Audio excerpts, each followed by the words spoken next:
Bagaimana cara menyikapi saudara atau teman kita yang sering mendengarkan kajian di majelis ilmu atau video kajian di YouTube secara online dengan akidah tersebut menyimpang dan banyak penyampaian yang keliru? Bagaimana sikap kita? Lebih baik diam atau mendoakan? Syukran atas jawabannya. Iya. Apabila memang ada saudara kita yang masih dia aktif mendengarkan kajian-kajian yang itu adalah kajian-kajian yang menyimpang dari manhaj salaf, maka sebagai seorang muslim kita harus memiliki nasihat, ia memiliki kebersihan baik zahir kita maupun batin kita terhadap saudara kita.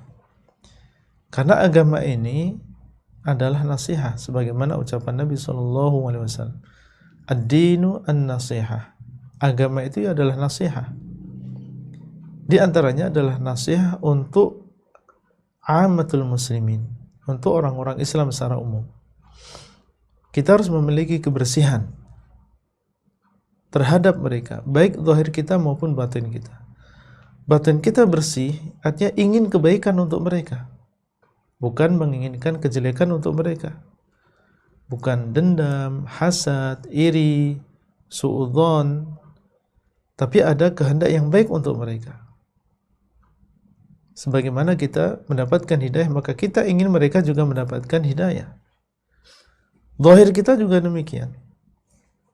Ya, kita berbuat baik kepada mereka dengan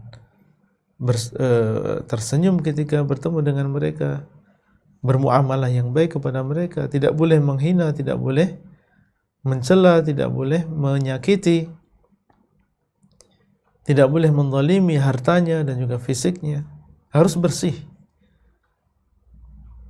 Dan apa yang kita lakukan ketika melihat saudara yang masih mendengar ceramah-ceramah yang menyimpang tadi, tentunya kita berusaha untuk bersih dengan cara apa?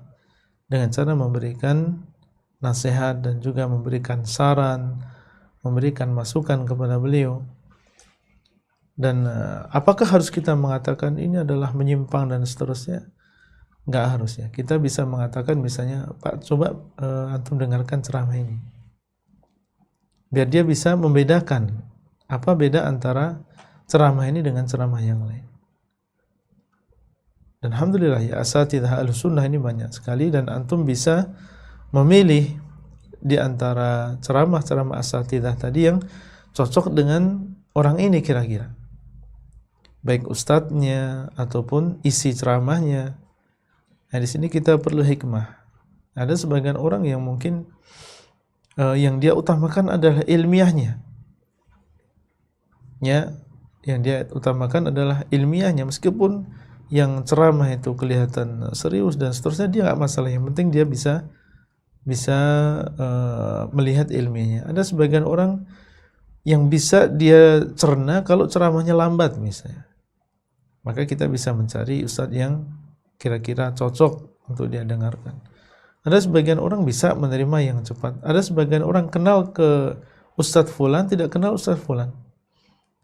Nah, maka ini seseorang perlu hikmah. Dan sekali lagi alhamdulillah yang banyak asatidzah kita dengan berbagai uslub mereka dan berbagai cara mereka dalam berdakwah.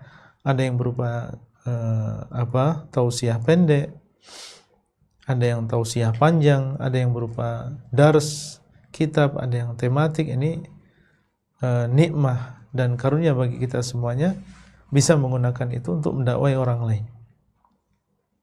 Jadi yang jelas nasihat kita perlukan ya, jangan kita diam. Ya, dan kita berusaha saja.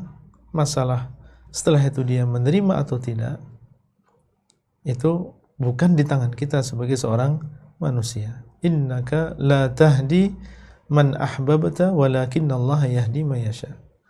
Sesungguhnya engkau tidak bisa memberikan hidayah kepada orang yang engkau cintai. Ya, kita cinta kepada orang tersebut, kepada saudara tersebut. Mungkin itu adalah orang tua kita, mungkin itu adalah anak kita sendiri, mungkin itu adalah istri kita sendiri atau suami kita sendiri.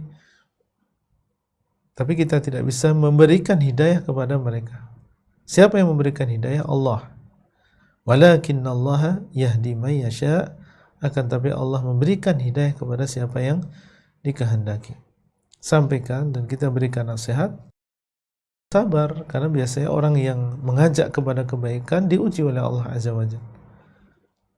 Terkadang orang yang kita inginkan kebaikan pada dirinya, dia tidak menerima. Bahkan dia menyakiti kita dengan lisannya atau dengan fisiknya, ya kita bersabar. Wallahu ta'ala a'lam.